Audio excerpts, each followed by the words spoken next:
रत्नागिरी के संचालक महोदय, उपस्थित क्षेत्रीय सम्मेलन में आए हुए आंध्र प्रदेश, कर्नाटक से लेकर के मध्य प्रदेश तक विद्वद्गण जो वेद के संहिताओं के पाठ में निरंतर स्वाध्याय करते रहते हैं। यद्यपि सभी द्विजों के लिए ये कहा गया है कि स्वाध्यायो अध्येतव्य है, उसमें स्वाध्याय का मतलब वेद का अध्ययन करना चाहिए।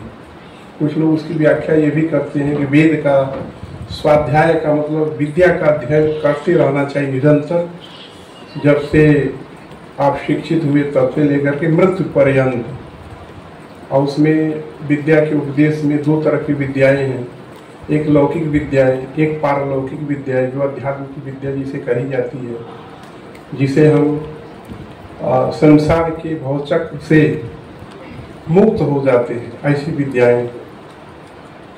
तो विशेष करके वेदांत सहित वेद का अध्ययन करना चाहिए, ये द्विज का परम कर्तव्य है। द्वाभ्याम संस्काराभ्याम जायते द्विज, उस संस्कार का मतलब ये एक तरह से पुनर्जन्म होता है। पुनर्जन्म का तात्पर्य यही कि हम जो हमारा जो शरीर है, जब हम उत्पन्न होते हैं तो अज्ञानी होते हैं, धीरे धीरे संस्कारों के द्वारा हम संस्कारित जब होते हैं तो धीरे धीरे हमें ज्ञान आता है और आगे चल करके हम ज्ञान के माध्यम से मोक्ष को प्राप्त करते हैं। यद्यपि वेद का सार तत्व है कि विहित कर्मों का विधान करना, और निश्चित कुछ जो कर्म जो है विहित नहीं है उनका निषेध करना। यदि वेद जिन विहित कर्मों का विधान करता है उसको करने से धर्म की उत्पत्ति होती है, और जो वेद के द्वारा जो भी निषिद्ध कर्म है उसको करने से अधर्म की उत्पत्ति होती है। अधर्म आपको अवन्नति के गर्त में ले जाता है। योनियों में जो अवन्नित अधोगति वाली योनि है उसको हम प्राप्त करते हैं, और जब धर्म के द्वारा उस धीरे धीरे हमारी योनियों में परिवर्तन होता जाता है, देवत्व प्राप्त करते हैं। देवत्व के बाद पुनः ऐसी ऐसी योनियों में जाते जाते जो सात्विक प्रवृत्ति की योनि है उसमें जाने के बाद ब्रह्म तत्व को प्राप्त करते हैं। और कुछ लोग कहते हैं ब्रह्म में लीन हो जाते हैं, कुछ दर्शनकारों के अनुसार कुछ ब्रह्म के स्वरूप हो जाते हैं, कुछ जिस तरह से ब्रह्म निर्लिप्त है उस तरह से हम निर्लिप्त होते हैं। इस तरह का विधान जो भी करता है वेद करता है। एक आज मेन उस दिन पूरी चर्चा नहीं कर पाए थे, हमें कहेंगे कि वेद को प्रामाण्य मानने वाला दर्शन कौन कौन है, और वेद के काल के निर्णय के विषय में कुछ चर्चा होगी। तो वेद को जो प्रामाण्य मानता है, अब देखिए जो नास्तिक शब्द आस्तिक शब्द थोड़ी सी चर्चा करें। व्याकरण शास्त्र के अनुसार कहते हैं न अस्ति परलोके मति यस्य सह नास्तिक, न अस्ति परलोके मति यस्य सह नास्तिक, अस्ति परलोके मति यस्य सह आस्तिक। दो तरह की व्युत्पत्ति दी जाती है। तो दर्शन में यदि हम देखें तो जो वेद का अनुकरण करने वाले जो दर्शन है वो 6: न्याय, वैशेषिक, सांख्य, योग, पूर्व मीमांसा, उत्तर मीमांसा। उत्तर मीमांसा में अनेक उसके प्रभाग हैं, वैष्णविक संप्रदाय की, कहीं भक्ति की, और कहीं पर जो शंकराचार्य का एक है अद्वैत वेदांत, द्वैत वेदांत, द्वैताद्वैत अचिंत्य भेदाभेद वेदांत, जिसकी चर्चा आगे हम चलकर करेंगे। तो व्याकरण की व्युत्पत्ति के अनुसार नास्तिकों आया है कि न अस्ति परलोके मध्य जैसे सह नास्तिक। इसको यदि देते हैं तो मात्र एक चार्वाक दर्शन होता है जो नास्तिक है। यावत् जीवेत सुखम जीवेत रणम कृत्वा घटम पीवेत भस्मीभूतस्य देहस्य पुनरागमनम कुतः। पुनः आगमन नहीं होता है। जब हमारा शरीर नष्ट हो जाता है आगमन नहीं होता है। जब हम जन्म लेते हैं तो स्वतः जन्म लेने के बाद हम चार्वाक रहते हैं। स्वतः वो प्रकृति प्रदत्त है, हम चार्वाक दर्शनानुयायी होते हैं, और जब हमें संस्कार आता है, वेदों के द्वारा जब हमें संस्कार प्राप्त होता है, तो हम बीज जब होते हैं तब हमें होता है कि मेरा कर्तव्य क्या है, वेद के द्वारा विहित जो कर्म है क्या है, उसका हमको अनुपालन करना है, वेद के द्वारा निषिद्ध कर्म उसका अनुपालन नहीं करना है। इस तरह से यदि उस मार्ग पर हम चलते हैं तो उस संस्कार के द्वारा, उस जो वेद ही एक ऐसा है जो संस्कार देता है, उस संस्कार के वेद भी, स्मृति भी वेद विहित है, उसका मूल है, दर्शन शास्त्रों का मूल है। वैसे तो आप जानते होंगे कि वेद में सप्ते संहिता भाग, फिर ब्राह्मण, पुनः आरण्यक, उसके बाद उपनिषद। तो ब्राह्मण ग्रंथ तो कर्मकांड परक है, कर्म मंत्रों के द्वारा कर्मों को संपादित करना, उसे अपूर्व की उत्पत्ति करना।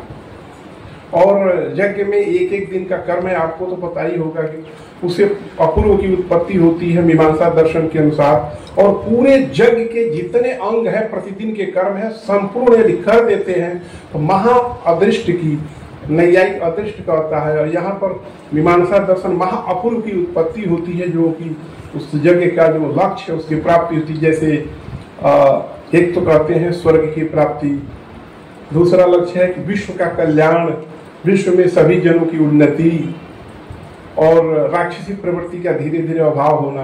तो ये महापूर्व होकर के एक विशिष्ट लक्ष्य की प्राप्ति कराता है। तो ये यदि चार्वाक दर्शन मात्र नास्तिक दर्शन है, क्योंकि परलोक को भी नहीं स्वीकार करता। वो ये कहता है जो सुख क्या है, तो जो भौतिक जिसको सुख कहते हैं, जैसे दाम्पत्य विवाह संस्कार करके आपको सुख मिलता है, उसी को सुख स्वीकार करता है, वही सुख है। और शरीर जब नष्ट होता है तो कोई सुख होता नहीं है, शरीर ही आत्मा है।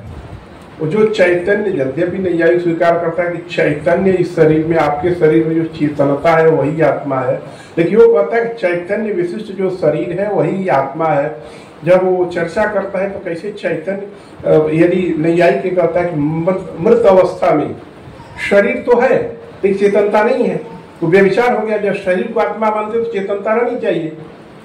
तो उसका उत्तर ये देता है कि जैसे देखिए, जो शराब, देसी शराब, जब कोई शराब बनाया जाता है, जिन जिन पदार्थों से बनाया जाता है उस सभी पदार्थों का हम सेवन करते हैं प्रतिदिन, कुछ नहीं होता है।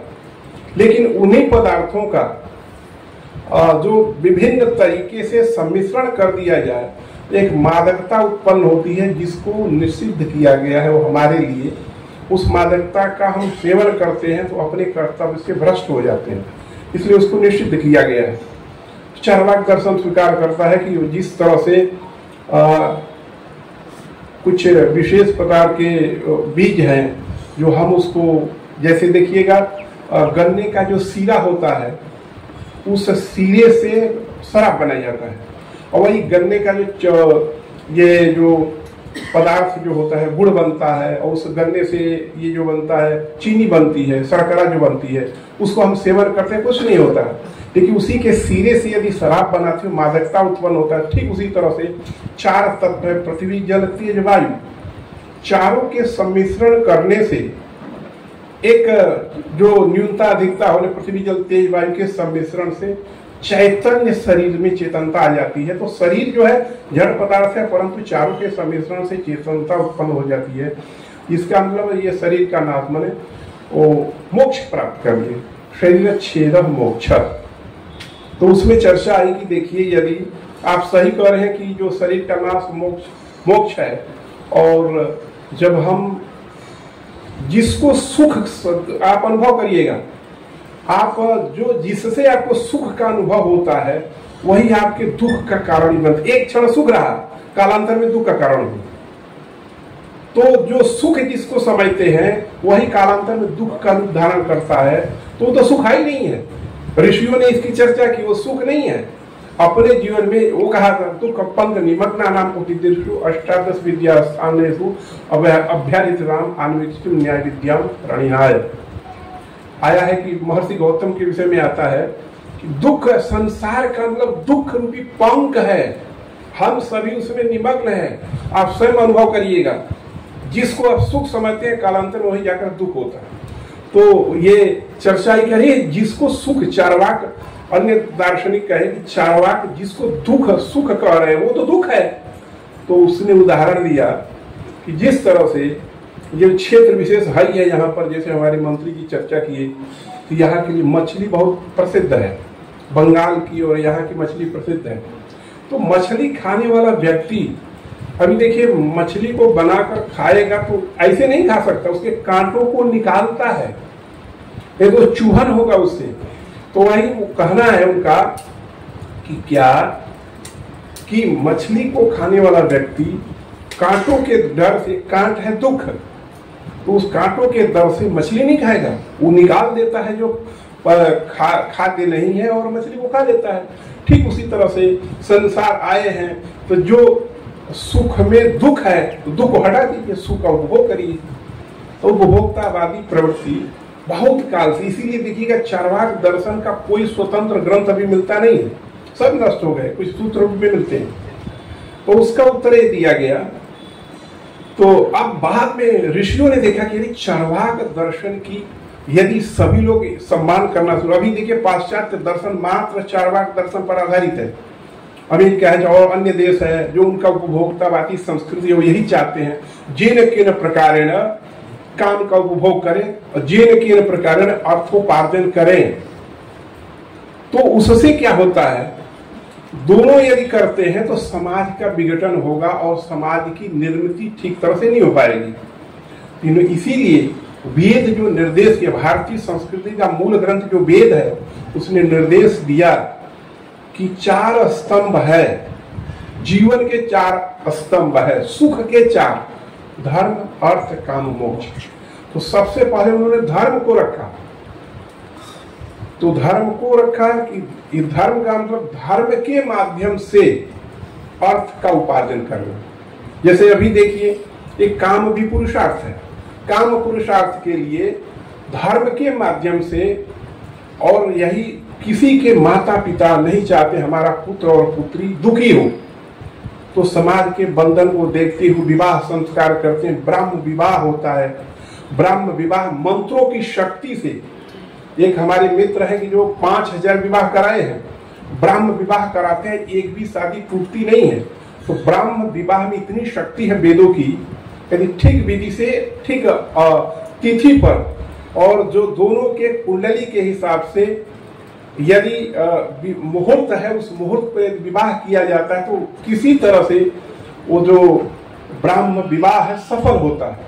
तो ये ब्राह्म विवाह को सफल बनाने के लिए आधार कौन बना, सुवेद, वेदों के द्वारा दिए गए जो संस्कार है उस संस्कार के द्वारा जब ब्राह्म विवाह को करते हैं तो उसके अनुसार। और देखिए वेद की परंपरा ग्रामों में सब जगह आपके द्वारा जो रचित है वह चलती आ रही है, जिससे कि भारतीय दाम्पत्य जो सबसे बड़ा सुखी माना जाता है, किसके कारण, वेद के कारण। एक हमारा नियम कानून है जिसके द्वारा चलते हैं। अब आगे आया कि इसलिए अब आगे आया कि इसका मतलब जो परलोक को नहीं स्वीकार करता है, परलोक ही नहीं है, तो वह है चार्वाक। अपने विषय पर हम आते हैं तो आया कि हम जैन को और बौद्ध दर्शन को भी हम नास्तिक कहते हैं। तो देखिए बौद्ध दर्शन भी परलोक स्वीकार करता है। बुद्ध भगवान ने जब सूत्र पिटक इत्यादि में जब उपदेश देते हैं पाली भाषा में, तो उसमें कहते हैं कि हम अनेक जन्म लिए, और देखिए वो भी देखा जाए जिसको हम अवतार स्वीकार करते हैं, अनेक बार जन्म लिए, इसी से जोड़ी में रहे, ऐसे ऐसे कर्म किए। तो उनका भी जैसे भारतीय दर्शन स्वीकार करता है वेद के आधार पर कि जब हमारे कुछ जो पाप रहते हैं वह पाप को धोने के लिए पुनः जन्म लेना पड़ता है, और जब तक हम पाप हमारे जीवात्मा के साथ चलता है और जब तक कर्म दुख का उपभोग नहीं कर लेंगे तभी अधर्म नष्ट नहीं होता। अधर्म नष्ट नहीं होता है तो हमें मुक्ति नहीं प्राप्त होती है।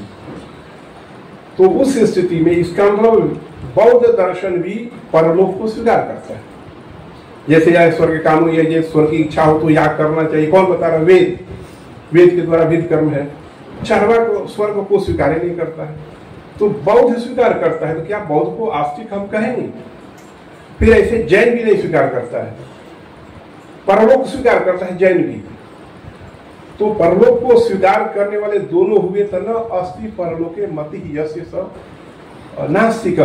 तब तो जैन और जो बौद्ध दर्शन नास्तिक नहीं हुआ। तो इसीलिए मनु ने एक वाक्य बोला, नास्तिको वेद निंदक। जो वेद की निंदा करता है वही नास्तिक है। इसका मतलब चार्वाक जैन बौद्ध।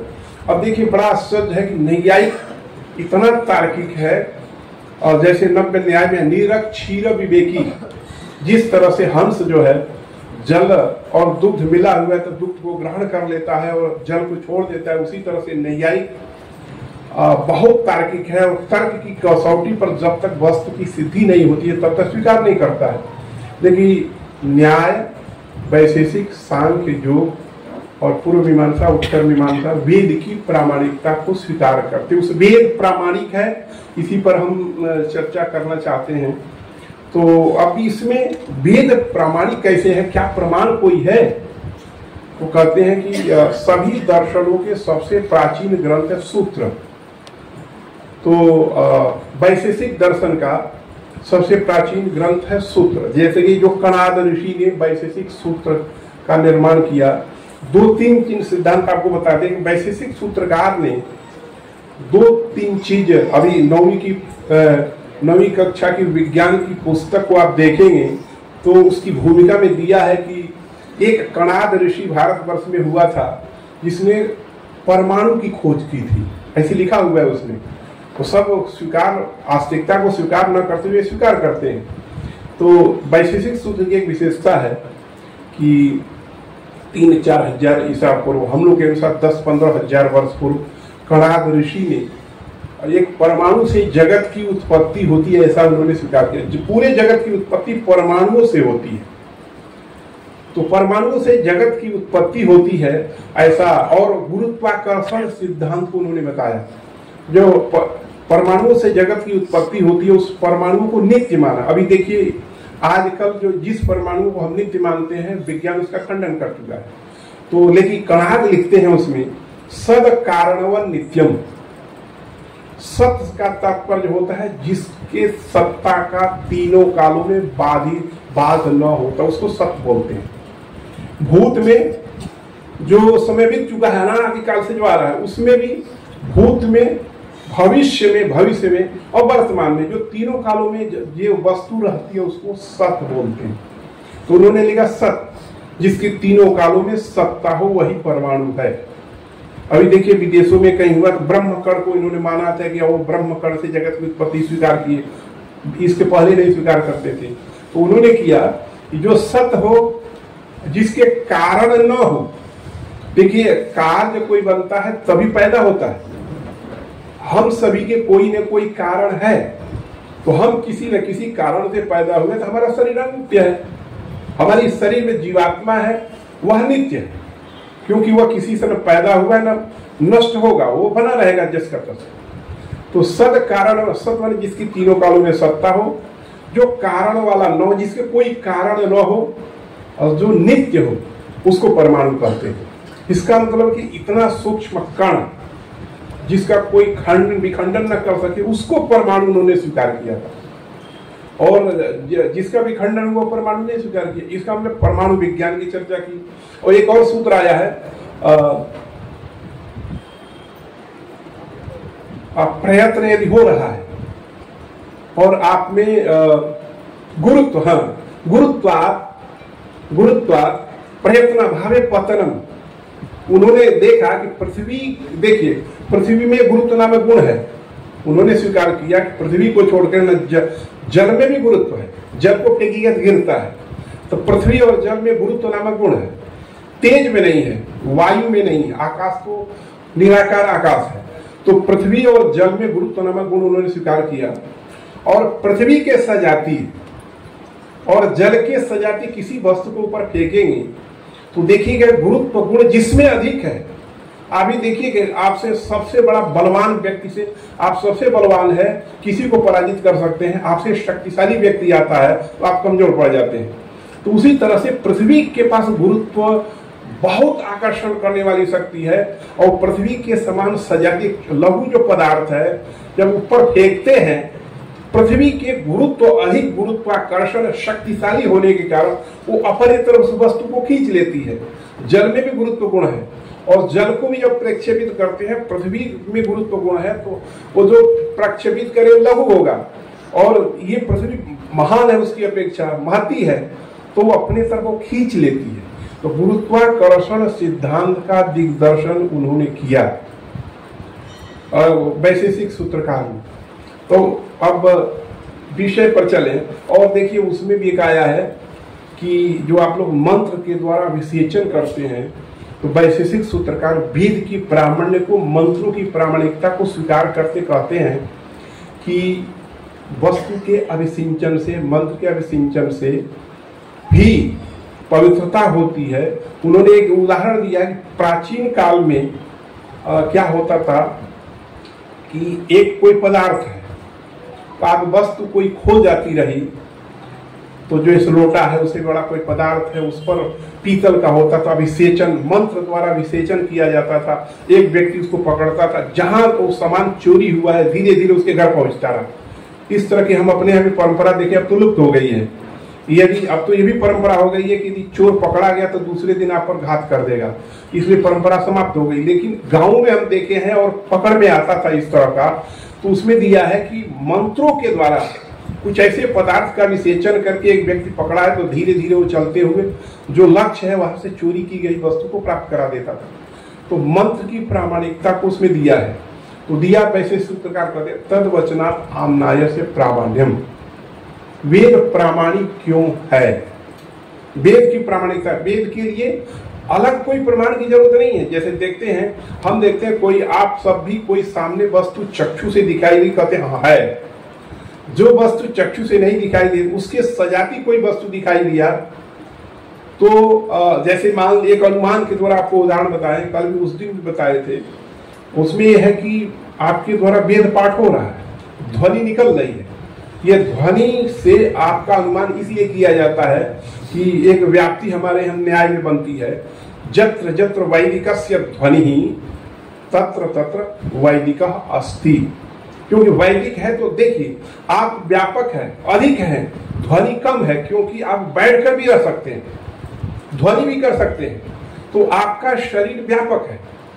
लेकिन ध्वनि जो है, आपके मंत्र की जो ध्वनि है वो व्याप्य है, कम में है।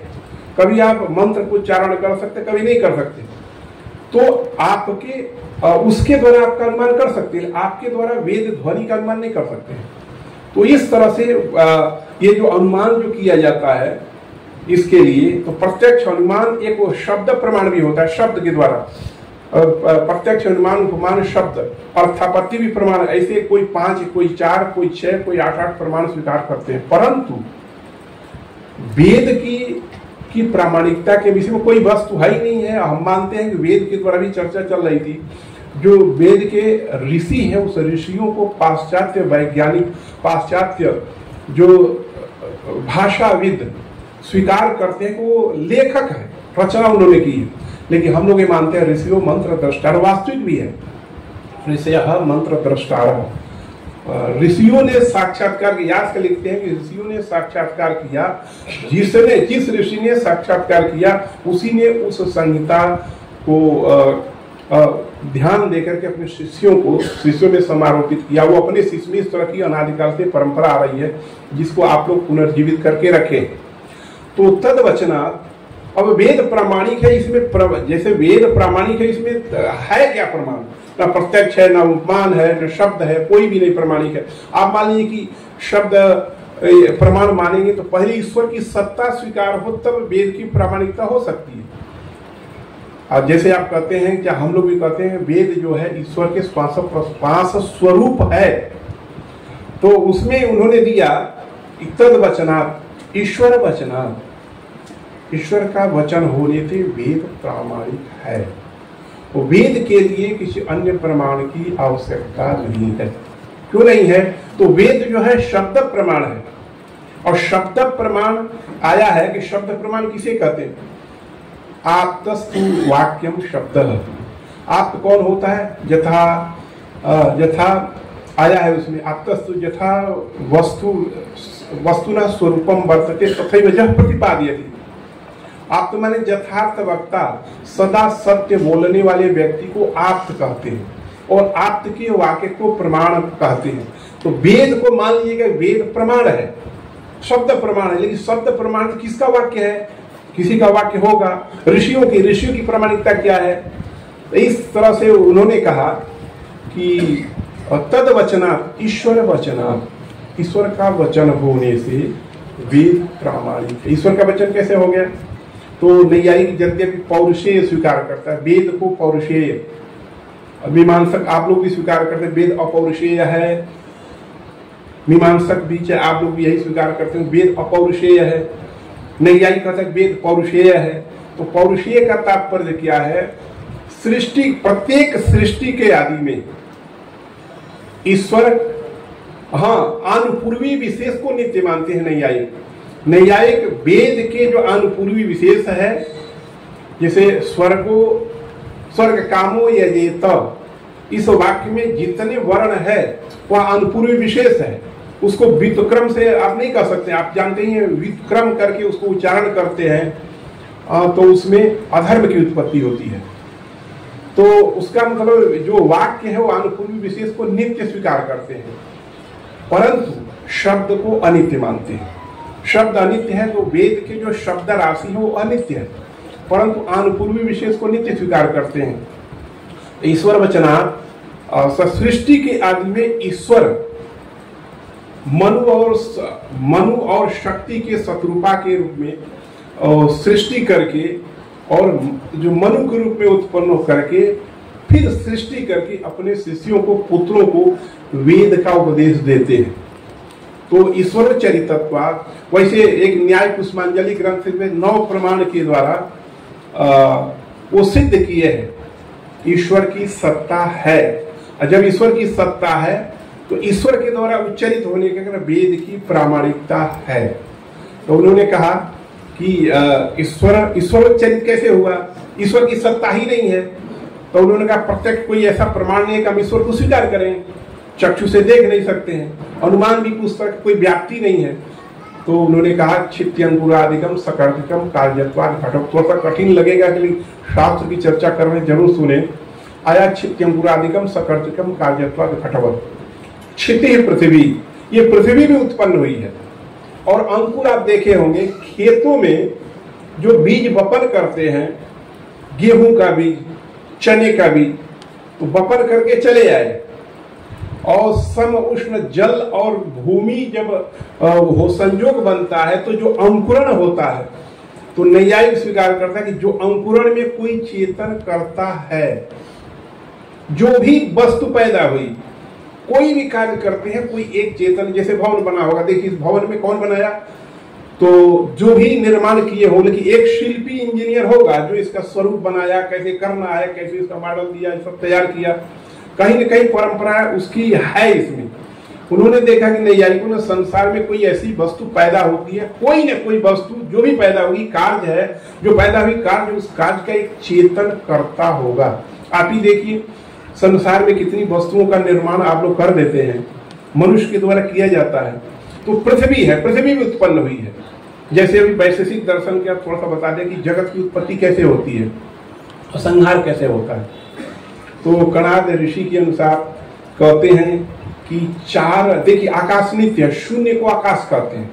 शून्य आकाश है वह नित्य है, और शून्य आकाश जब नित्य है तो 4 के परमाणुओं से, पृथ्वी, जल, तेज, वायु के परमाणुओं से जगत की उत्पत्ति होती है। और ये जो हमारा जो शरीर है, यद्यपि नैयायिकों के अनुसार पार्थिव है, पृथ्वी से उत्पन्न है पूरा शरीर, और कुछ दार्शनिक स्वीकार करते हैं पंच भौतिक पृथ्वी, जल, तेज, वायु, आकाश, चारों के सम्मिश्रण से शरीर की उत्पत्ति होती है। तो उनका कथन है कि पृथ्वी के भी परमाणु है, जल के परमाणु है, तेज के परमाणु है, वायु के परमाणु है। जब महेश्वर की संसार को संहार करने की इच्छा महेश्वर की होती है, उसके 3 देव हैं, ब्रह्मा, विष्णु, महेश। आप तो जानते हैं पुराणों के अनुसार ब्रह्मा सृष्टि करते हैं, विष्णु पालन करते हैं और संहार शिव करते हैं। तो उसमें आया कि जब महेश्वर की संहार करने की इच्छा होती है तो होता क्या है, आपका जो शरीर है असंख्य परमाणु से बना हुआ है, अनगिनत। तो होता है क्या कि परमाणु में क्रिया उत्पन्न हो जाती है। परमाणु में क्रिया उत्पन्न होगी तो परमाणु अलग होने लगते हैं। परमाणु अलग हुए तो द्वंद्व का विभाग, द्वंद्व ऐसे करते करते जो संपूर्ण शरीर पृथ्वी जो कण कण के रूप में विभक्त हो जाती है, सूक्ष्म कण के रूप में पूरे पृथ्वी विभक्त हो जाती है। और जब पृथ्वी विभक्त हो गई, नष्ट हो गई, तो ये कहाँ रहती है? तो आकाश अनंत है। आकाश में अत्यंत परमाणु, पृथ्वी के परमाणु सूक्ष्म रूप में विद्यमान हो जाते हैं। फिर जल के परमाणु में क्रिया उत्पन्न होती है, वो भी अलग अलग होते हैं, तेज में, फिर वायु में। और स्वयं देखेंगे वायु का ऑक्सीजन है, ऑक्सीजन जहां समाप्त हुआ सृष्टि समाप्त। तो क्रम में है, पहले पृथ्वी के परमाणु का विनाश, अलग अलग होते हैं, फिर जल के, फिर तेज के, फिर वायु के। वायु के परमाणु जब अलग अलग, ऑक्सीजन समाप्त, तब सृष्टि संहार। और ये निष्क्रिय होकर के ब्रह्मांड में आकाश में रहते हैं, आकाश में निष्क्रिय होकर रहते हैं। महेश्वर की जब विष्णु की जब सृष्टि करने की इच्छा होती है, वही तीनों एक ही देव है, जब सृष्टि करने की इच्छा होती है तो उसमें क्या है कि हम और आप जो कर्म कर रहे हैं पूरे जीवन में, उसी जीवन के आधार पर हमारे दूसरे शरीर में प्रवेश। योग दर्शन तो ये भी बताता है कि जाति, आयु और भोग मृत्यु के समय निश्चित हो जाता है। किस योनि में जाकर जन्म लेंगे, जैसा आपका कर्म है उसी योनि में और उसी परिवार में मातृ पितृ संयोग होगा, तो आपका सूक्ष्म शरीर में प्रविष्ट होगा। और उसी तरह का सुख जाति होगी, उसी योनि में जाएंगे, आयु आपकी वही होगी और भोग उतना होगा। तो इस तरह से तो होता क्या है, जब संहार होता है, उस आपके जीवात्मा में जो धर्म है, धर्म और अधर्म जो शरीर को उत्पन्न करता है, उसके जो कार्य है उसका प्रतिरोध कर देते हैं कौन? शिव। और जब विष्णु की सृष्टि करने की इच्छा होती है तो परमाणु में क्रिया उत्पन्न हो जाती है। परमाणु में क्रिया उत्पन्न हो जाती है तो सबसे पहले वायु के परमाणु, प्रशस्त बात भाषा में आए कि वायु के परमाणु आपस में जुड़ते हैं, तो दो परमाणु मिले द्वणु, तीन परमाणु त्रणुक, तो त्रणुक में 6 परमाणु होते हैं, चतुरणुक में 24 होते हैं। और वही जा करके वो जो देखेंगे तो एक जैसे क्रम, तो इस क्रम से बढ़ते बढ़ते महान पृथ्वी की तो क्रम हो गया। पहले ऑक्सीजन आया, वायु, फिर तेज, फिर जल, उसके बाद पृथ्वी की उत्पन्न होती है व्युत्क्रम से। ये न्याय वैशेषिक में सृष्टि की प्रक्रिया है। तो पृथ्वी, जल, तेज, वायु, ये 4 जो तत्व उत्पन्न हुए और उसी से पंच भौतिक शरीर की उत्पत्ति होती है। तो अब ये पृथ्वी की उत्पत्ति हुई, तो यदि पृथ्वी की उत्पत्ति भई तो कोई एक चेतन कारण है। कौन चेतन कारण है? तो जो चेतन कारण है उसमें वही है सर्वज्ञ सर्वशक्तिमान ईश्वर। एक ऐसी शक्ति को हम स्वीकार करते हैं, चित्तंकुरादिकम सकर्तृकम। पृथ्वी जो है उत्पन्न यदि हो रही है तो कार्य हो गया, यदि कार्य हो गया तो कोई न कोई कारण होगा। जो कारण होगा वही कौन है?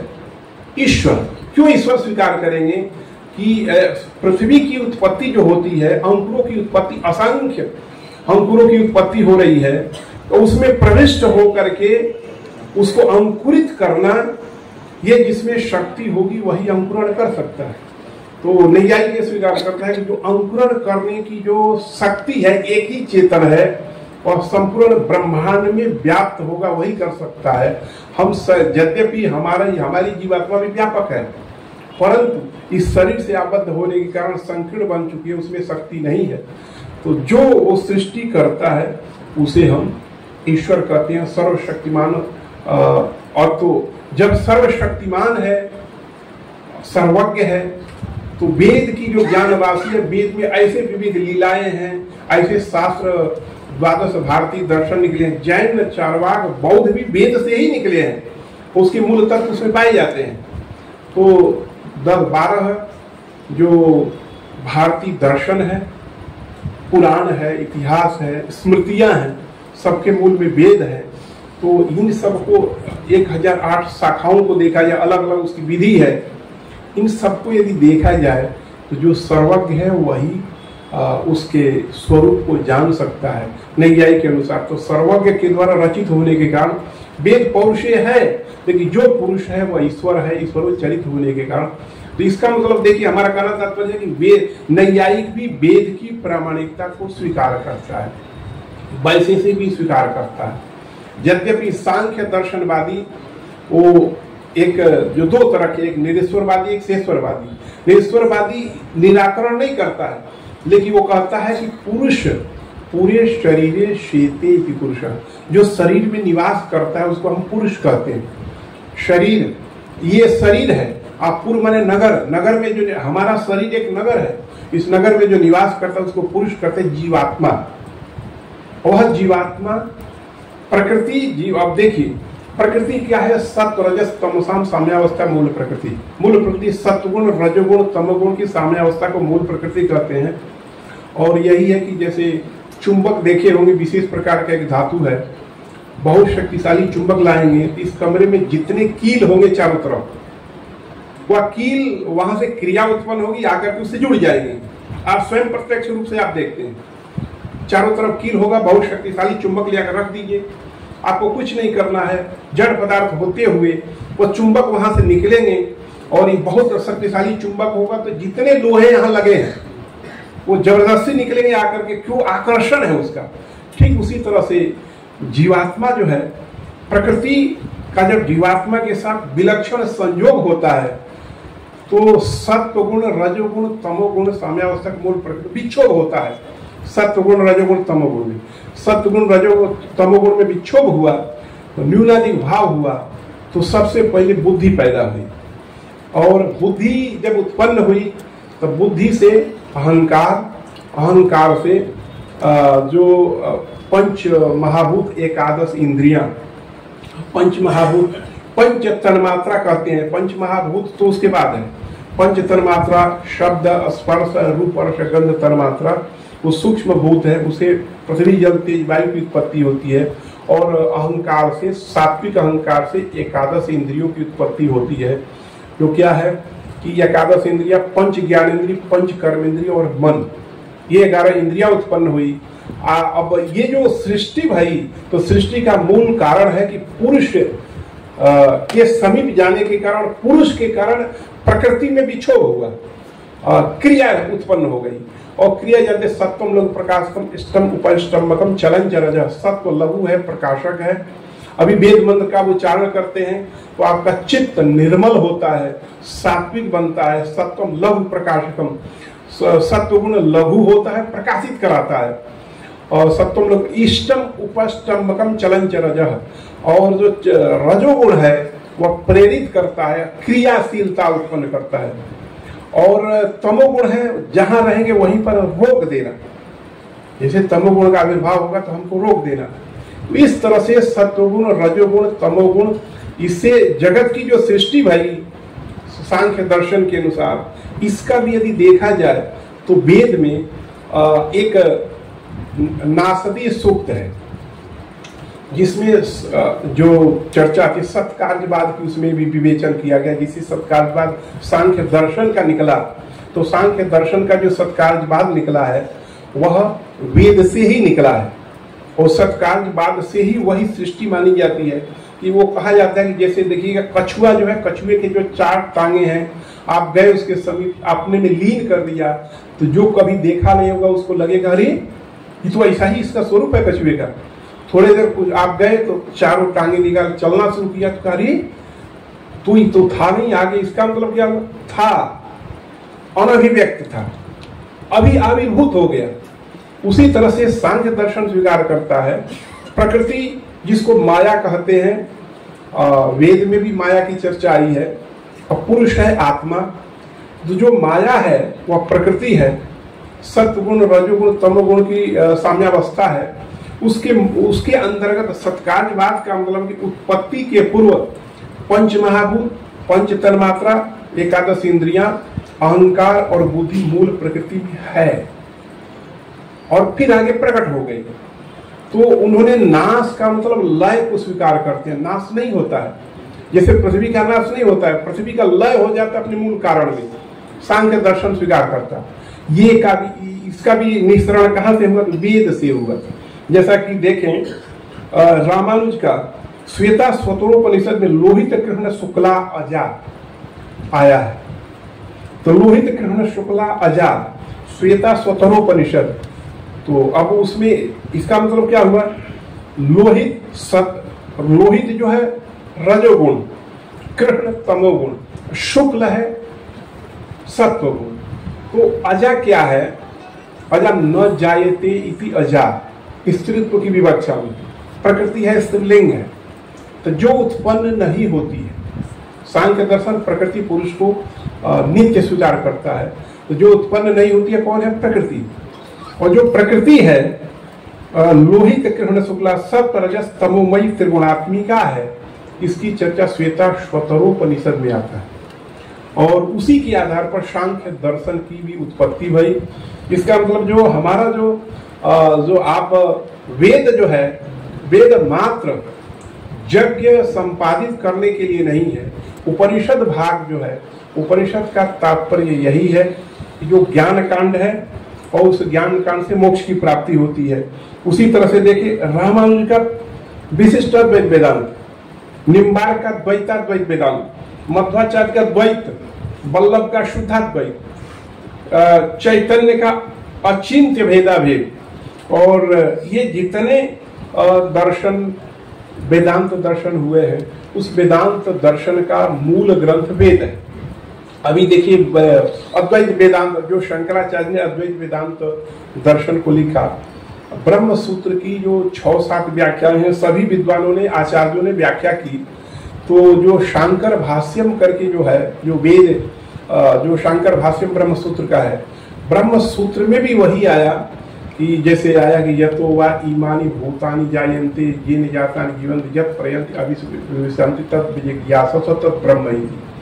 आया कि जगत की उत्पत्ति, स्थिति, लय, जगत जैसे उत्पन्न हुआ, स्थित है और लय को प्राप्त करता है, इसका जो मूल कारण है वह है ब्रह्म। तो अब उस ब्रह्म की चर्चा उन्होंने की, जो ब्रह्म है क्या चीज। तो अद्वैत वेदांत ऐसा स्वीकार करता है कि अभी हम 100 यहाँ पर हैं, तो 100 लोग यदि हैं, वयम शतम स्मः तर्हि तत्र किमस्ति, 100 लोग यदि यहाँ पर हैं तो 100 ब्रह्म है, सभी ब्रह्म है। पते हैं कैसे, तो अद्वैत वेदांत स्वीकार करता है कि हम सभी ब्रह्म हैं, परंतु 2 तरह की माया है। प्रकृति को 2 रूप में माना गया है, एक अविद्या, एक माया। माया को समष्टि कहा गया अद्वैत वेदांत परिभाषा में। माया जो है समष्टि है, अविद्या है व्यष्टि है।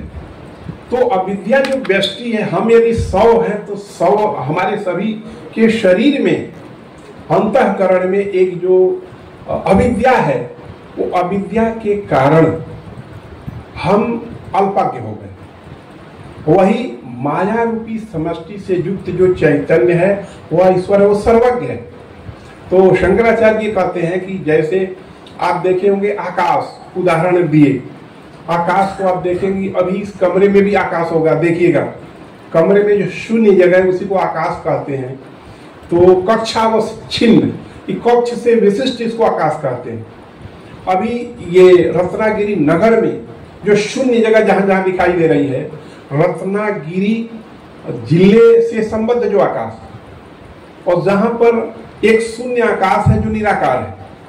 एक समय ऐसा है प्रलय की दशा होगी, जितने इसके उपाधि हैं, ये सब उपाधि है, कक्ष उपाधि है, नगर उपाधि है, ये सभी नष्ट हो गए। तो आपको क्या दिखाई देगा, पृथ्वी भी नष्ट हो गई, शून्य, सभी शून्य दिखाई देगा, वही आकाश। तो उनका ये कहना है कि जैसे शून्य आकाश एक है, उसी शून्य आकाश में एक एक उपाधि होती गई, भवन रूपी उपाधि, नगर रूपी उपाधि, उस उपाधि से युक्त आकाश हम कहना शुरू किए। उसी तरह से एक जो अविद्या रूपी, अविद्या से युक्त जो शरीर है, और ब्रह्म जो है संकुचित हो गया करके, यहाँ पर अत्यंत हमारे पास संकुचित अल्पज्ञ हो गया। और जब ये अंतःकरण से मोक्ष की प्राप्ति होती है, अंतःकरण शुद्ध होता है, और जब शरीर से विशिष्ट जो आत्मा है वह शरीर नष्ट हो जाता है, तो ये उसी में विलीन हो जाता है। इसलिए पहला वाक्य बोलते हैं अहम ब्रह्मास्मि। तो उसके पहले का होता है तत्त्वमसि, त्वम हे जीव त्वम तत् असि, हे जीव तुम ही ब्रह्म हो, चाहे ईश्वर हो। जब भान होता है उसकी पद्धति बताई गई है योग और वेदांत दर्शन के अनुसार। जो आप स्वाध्याय कर रहे हैं, इस स्वाध्याय के अनंतर जब वेद के सभी सार तत्व को वेदांत सहित आपको ज्ञान होगा, उस ज्ञान होने के बाद आपका अंतःकरण शुद्ध होगा, तब आप में भान होगा, त्वम तत्असि, हे जीव तुम ही ब्रह्म हो, इस तरह का भान होगा। भान होने के बाद एक अनुभव वाक्य होता है, अहम ब्रह्मास्मि, मैं ही ब्रह्म हूं, इस तरह का भान होता है। तो जब मैं ही ब्रह्म हूं तो भान होने के बाद दो स्थिति रहती है, एक जीवन मुक्त, एक विदेह मुक्त कहा जाता है।